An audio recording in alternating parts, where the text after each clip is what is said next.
Welcome to Money Talks, a weekly feature on FM 93.5 The Berg and WMEG AM 740. Today we will talk just a little bit about money, maybe some of the things you can do with it, how it can impact your life, some ideas on financial planning and investing, and getting the most out of the money you hope to have, already have, or want to pass down. So sit back, relax, listen, and maybe take some notes, as you may have some questions by the time we're done with this edition of Money Talks. Good morning, Dan Joss. Welcome back to Money Talks. How are you today? I'm doing well, thank you. Good. So we've been talking about this three-legged stool and retirement and such. Third leg, personal savings. Is that like taking money and putting it in a piggy bank and that's personal savings? Because that's what it is to a lot of people. In some sense, yes, and in another sense, no. Okay. And yes, it's put in a piggy bank, which means I'm not spending it today. Okay. So I'm saving it for my future self. All right. The other two legs of the retirement income stool are Social Security and either pension or a 401k retirement account or a employer-sponsored plan. We have a little control. Employer-sponsored plan is 401k. Right. Okay. So we have little control over Social Security. We can make some decision. We can do some planning. Employer-sponsored plan, we can decide how much we want to contribute. And that would be like a pension.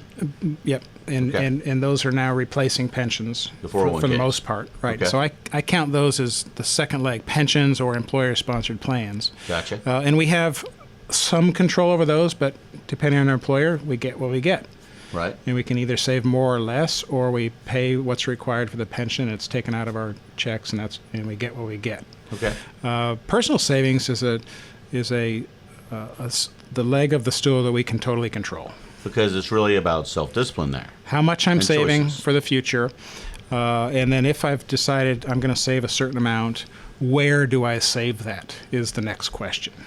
Okay, so you might decide to take it and put it in a little glass piggy bank. Right. Or you might decide to take it and put it in stocks. I could put it in stocks. I could put it in bonds. I could put it in real estate. I could put it in a certain type of account that has tax benefits. I could put it in an IRA account, a traditional IRA account where the income is deferred until my retirement. And an IRA stands for Individual Retirement Account? Right. Okay, well, that's a good acronym. That's a good thing. We're limited to the amount that we can put in those accounts. Okay. I think it's $6,000 this year, and if we're over 50, we can save an extra $1,000. Okay. And then in an IRA account, we can buy stocks and bonds and other things. We can also have a Roth IRA account, which is tax-free. It doesn't all go to Mr. Roth? It doesn't go to Senator Roth. Okay. But the earnings are after tax, are tax-free, but the contributions are after tax. All right, so the money doesn't all go to Mr. Roth. Nope, goes to you for your future. Okay. And it's tax-free, and contributions are after tax, and so the earnings are tax-free when you're distributed from the Roth account. Tax-free sounds kind of nice. It is nice, but because it's nice, you may be not able to contribute to a Roth account. If you're a single taxpayer, if you earn more than $122,000 a year, then you're limited to how much you can contribute, and eventually you can't contribute any at all. And if you're married filing jointly, and you earn around $200,000, you're not allowed to contribute to a Roth account. Okay. But there are ways to plan so that you can benefit from either a traditional IRA account or a Roth account. And there are other devices that you can put your money in other than the glass piggy bank and the stocks and the bonds and the real estate and the Roth that you could put the savings in. Right. Okay. You can just open up a brokerage account. Okay. And and we could buy stocks and bonds and whatever type of investment we wanted to. Now, what's interesting about a brokerage account that's not a tax-deferred account is things that happen in that account have a tax consequence. And right. So you want to be tax efficient when you're investing in those kind of things. Tax efficient. Can you elaborate on that just a little bit? Sure. It sounds like if you were similar to tax-free, but not quite. Well, tax efficiency is just a term I use to where I want to invest in tax efficient investments that don't have a lot of distributions. Like if you were to invest in an actively managed mutual fund that had a lot of turnover, Right. you may get some year-end distributions, and those could be taxable.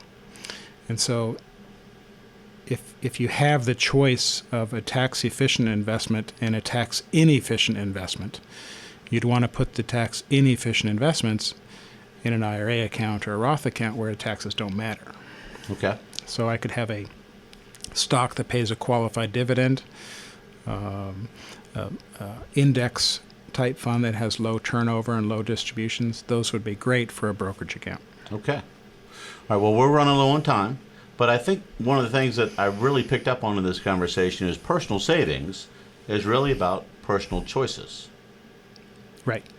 Because And the other two legs first of choice the is stool- the first choice is to defer spending Okay. because your future self will thank you for that.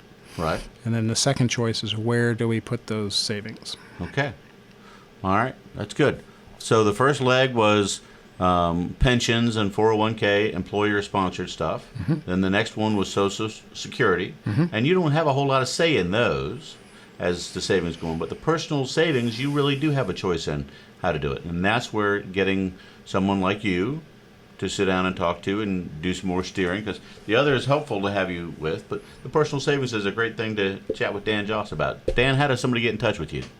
757-903-2127. All right. Well, Dan Joss, we appreciate you being here very much, and we hope you have a great day, as we hope for our listeners as well. Well, thank you. Money Talks is a weekly program presented for the listener's benefit and entertainment. It is provided at no cost to the listener, and the ideas, opinions, and comments are not to be construed as legal advice, tax advice, investment advice, or other advice specific to the listener. Listeners are encouraged to seek the advice of a licensed professional or other qualified party when dealing with financial, legal, tax, medical, investment, insurance, taxidermy, plumbing, electrical, carpentry, real estate, chiropractic, veterinary, oral hygiene, hot air ballooning, etc. We have given you some food for thought. Now, call a licensed professional such as Dan Joss at 757-903-2127. Thanks for listening, and remember, failing to plan is planning to fail.